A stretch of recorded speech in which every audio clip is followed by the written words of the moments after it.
Welcome back to your Feel Good Breakfast Show. Expresso here on S3, and here it comes. We are ready. We've set the scene with Dune, the first movie, but it is time to review the second. JP is waiting. It's been a desert between the waits of the movies, and now to spice things up, JP will give you Dune 2 like you've never seen it before. To whet your appetite. Thank you. Ooh. All right. What is wrong with us? Nothing. This is the Dune cravings. So out today, like we said already, and I think I've blabbered enough, so let the movie speak for itself. I want to show you a clip from Dune 2 by Denis Villeneuve, the wonderkind director that he is, including Timothée Chalamet, Zendaya, all those good people. Have a look. He who can destroy a thing has the real control of it.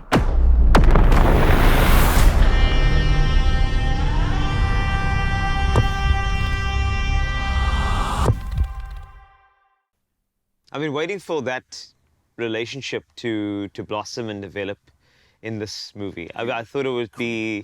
I know what I think. It's just because this movie's got so many strong narratives, and they have to have that narrative in the midst of things, especially for those who like to follow a love story, so to speak, I'm not amidst mocking. all the action. But let's continue. And romance actually functions very interestingly. Is that there was a famous quote, I think it was by Che Guevara, who said the revolutionary is guided by great feelings of love, and these are desert indigenous revolutionaries that you're looking at here. So there are these beautiful scenes. In fact, after that kiss and after they make love, there are these gigantic shots of just battle to romantic music. It's like this is a good thing. This is like the meeting of love to liberate an oppressed people is actually a romantic act. Yes. Anyway, JP's getting all into his old poetry here, but I'll start by saying this. South Africa, don't go see Dune this weekend. Observe Dune. And what I mean is that in much the same way, and I mean this with respect and without blasphemy, people observe the Sabbath, or people observe the month of Ramadan. I used the word earlier that Dune cultures you. Yeah. Rather than you going to watch a movie, and this is fine if you do movies like this, taking it in as fast food. Hey, I paid, show me something. You are there as a respectful observer of this artwork that it is. And they achieve this in a fascinating way, not just because I'm simping out here, but in technical respects as well. And one of the philosophical, technical aspects that I really respect about this director, Denis Villeneuve, is his adult confidence in making a movie. And what I mean by that is, you know when you're in an office setting, Carl, and you crumple up a piece of paper, and you chuck it in the bin flawlessly. It's a 3-pointer, it's a 6-pointer Oh, actually. of course, and you're hoping somebody saw you do it. But you spin your chair around to look as natural as possible, as if it didn't happen. We all do that. Yeah. And this is what this movie is like. It is very tempting for VFX people on other movies, and it's cool if they do this. Like Taika Waititi, for example, with Thor. There's that cool shot of Thor landing in slow motion with the lightning behind him, etc. etc. And that stuff is addictive. It's a dopamine hit. But this movie has the respect to respect pace, the discipline to respect pace, to go, no, don't indulge in that scene too much. We've got more to show you. We have to keep it moving.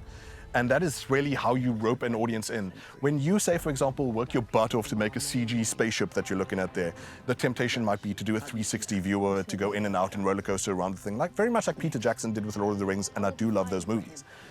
But you are moving through Dune much the same way you might, if you've ever been on a wildlife game drive. Yeah. That night you might see elephants, you might not, and you just might be blessed, if you weren't blinking at the wrong time, to see a miracle happen.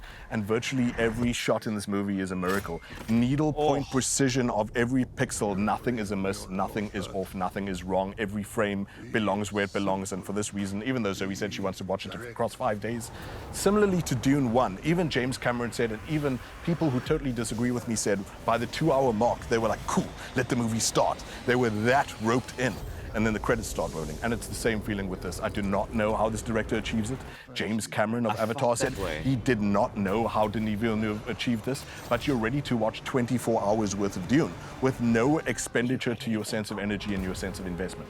So it's remarkable in that it's not just an exhibit. It's not just like a drive-through that you're grabbing your burger and leaving. And sometimes movies like that are cool.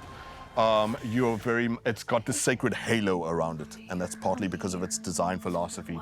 That you are really watching a documentary more than you are watching a commodity. Observing, as you said, and I love the fact that you said that there was power, because I love, you walk into a gallery, you don't want to be like, entertain me in the gallery. You want to look for things that are going to connect with you. There's a sacred air to it.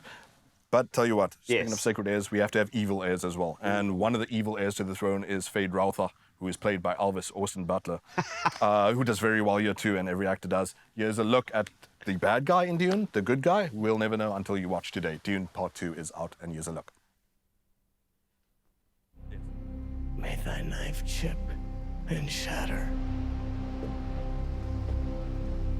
May thy knife chip and shatter.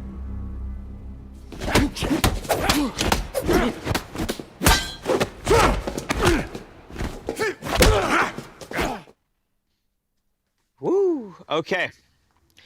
After this whole controversial Dune popcorn bucket in the US at the moment, I'm not even sure it's going to land in South Africa, but let's talk about the popcorns. I'm going to guess that you're going to give this a 10. There you because go. The thing is, I think I get Dune, to go home. Carl said the there number. we go. I feel like, I mean, the first Dune, how many popcorns you gave it? 10 Gave as it well? 10.